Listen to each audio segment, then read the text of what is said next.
Hey guys, welcome to another episode of my bike build, and you're watching the KR Moto channel.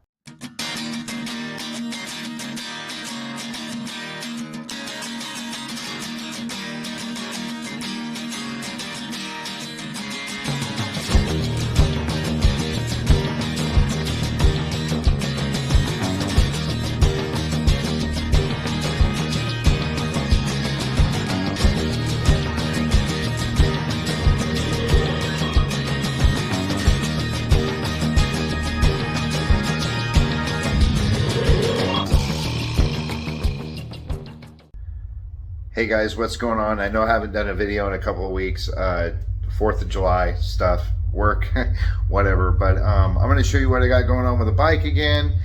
And kind of having some dilemmas with the ignition timing because there's some marks that I need to follow on there. And if it's not right, it's going to fire too early or too late, and it's going to cause the bike to misfire. It's going to run like shit. So this is what I need to do, and this is what I got going on, and this is what I got done. Okay, so you can see the bike. I got the tank on here. This right here is a little gapped, but there's a brace that goes across here, and as soon as that's pushed down, you can see that that takes care of the gap. So basically, also I wanted to show you what I got done with the wiring. It's kind of messy, but I tried to get it as clean as I could.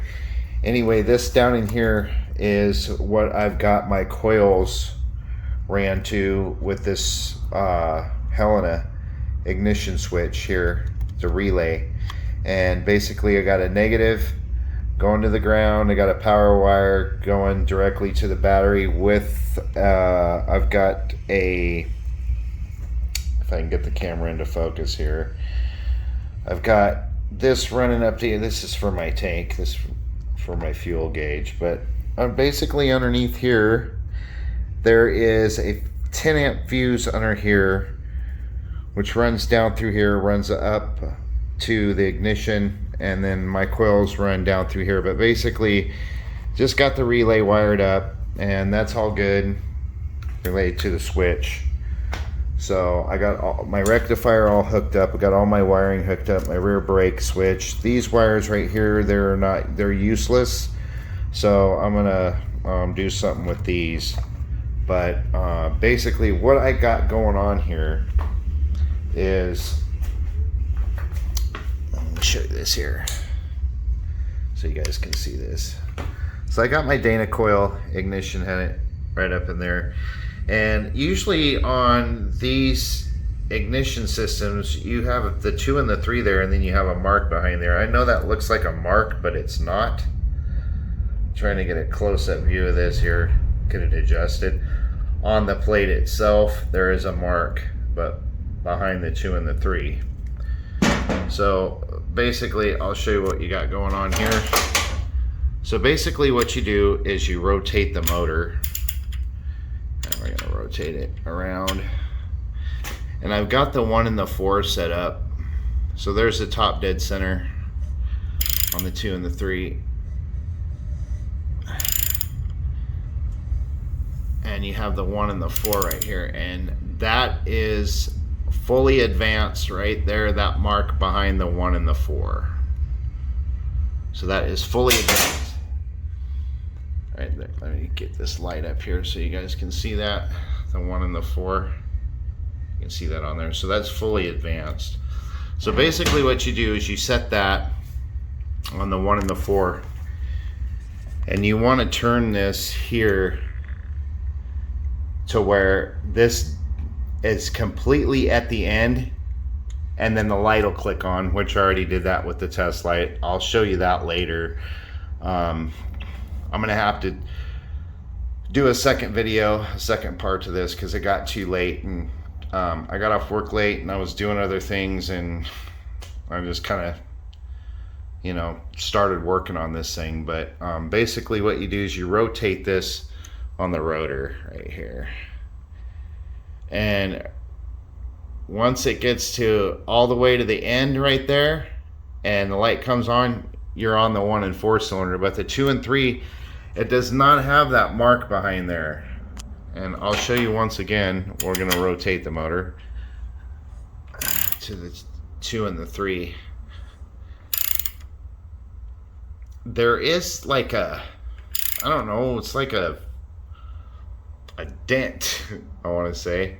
There is a mark there, but it's way far away from the 2 and the 3, and you want it to fire right behind there. If I can get it on there, you can't really see it, but you can see. Let me turn it on a little more so you guys can see this shit. I think it's just wanting to be a pain in the ass is what it wants to do.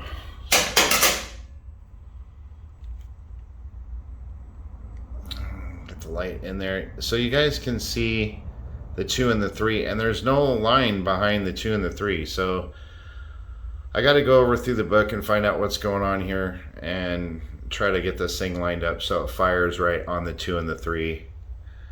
And there, right there, see there's no line, and you see that little like dent over to the right of that. It would be too far for it to actually fire. So, and what it says is in the book and then into the Dana instructions is it's supposed to be at the fully advanced mark behind the 1 and the 4.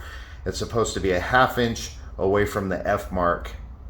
So that's where I'm at right now with this thing.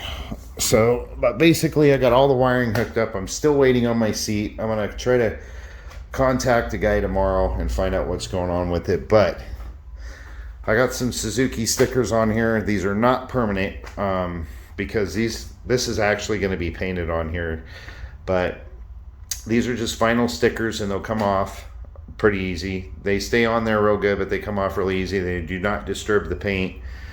And of course these wires are to my oil pressure gauge that I've already wired. And let's see, I put some really cool these are some cool stickers right here, and that actually says kamikaze in Japanese.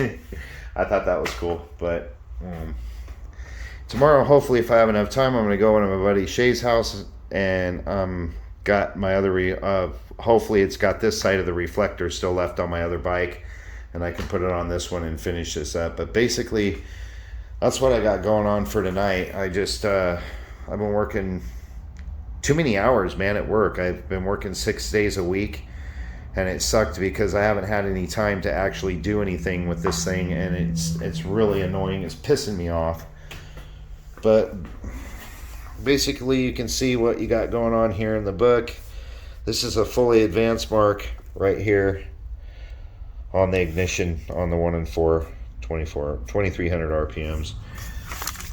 And then right here you can read this, and it says 1 and 4, 2 and 3, and you go down here to B, and it says all timing adjustments should be made using the advanced timing marks, which are approximately a 1/2 inch to the right of the F marks on the advanced assembly. There's the advanced. They only show the 1 and 4, not the 2 and 3, and the 2 and 3 does not have a mark behind it, so I'm kind of stumped on that. So if anybody has actually done any of these, because I've looked it up on YouTube, and basically I think I'm the only person on here that's actually done this much detail and this depth to this style of bike. And I know this would go for the 750s. The 550s, the 450s, and everything are set up different. The ignition is, if you're switching it from a point system to an electronic ignition. So, but it's different. But anything that's like, you know, a 1000, I even looked up a 1000 and couldn't find it on there, and it's been really a pain in the ass, guys, and I'm like really tired. But because I've been up since I want to say 4 o'clock this morning. I actually got up, went to work, and it is now, I think, midnight. But I kind of started late on this thing. There's just a few details I need to do. I need to get my chain on here and get my seat, adjust my carburetors, and that's it. That's what I need to get this thing going, and it's just the ignition. So I'm gonna hang out probably and wait until tomorrow, see if I can't get some more info on this. I'm gonna read some more in my book, find out what's going on with it and all that shit. But I thought I'd give you guys a heads up. I still have to put my rear brake hose on here, but you can see I got all my wiring in here. I need to get this wrapped up. I do want to move this wire right here to here because I don't want you to see that. I got my anti-gravity battery in here, and it would be really nice if I could just like kind of push this thing up a little bit like this here and cut the battery box up and just move it up this way, and then that way you would not see this thing sitting there. You wouldn't see all that shit right there. This would just be bare. But this thing does crank over. Everything comes on. Give her a crank for you guys. You can hear my relay switch coming on. Hear it? Hey, you can actually see a spark. Let's give her a crank. Dry cranking the engine. Well, not dry. I call it dry cranking it, but you can see it pumped oil up inside the head. This was at full, so I've done that a couple of times. Helps break the motor in, give the rings a polish, the cylinders a polish in there. But yeah, everything else works. I just need to get everything set on this thing. It's yeah, I'm just tired, man. So anyways, guys, please stay tuned. Don't forget to give me a comment, give me a thumbs up, and please subscribe to the channel. I've gotten more subscribers, which is really cool. And hopefully I'm going to be able to do a first ride on this thing. I am going to do a video of this tomorrow. I'm going to be starting this thing up, and we're going to adjust the carburetors. Probably it will be in the next couple of days, but I'm going to get this thing running. So please stay tuned, and talk to you later. Peace.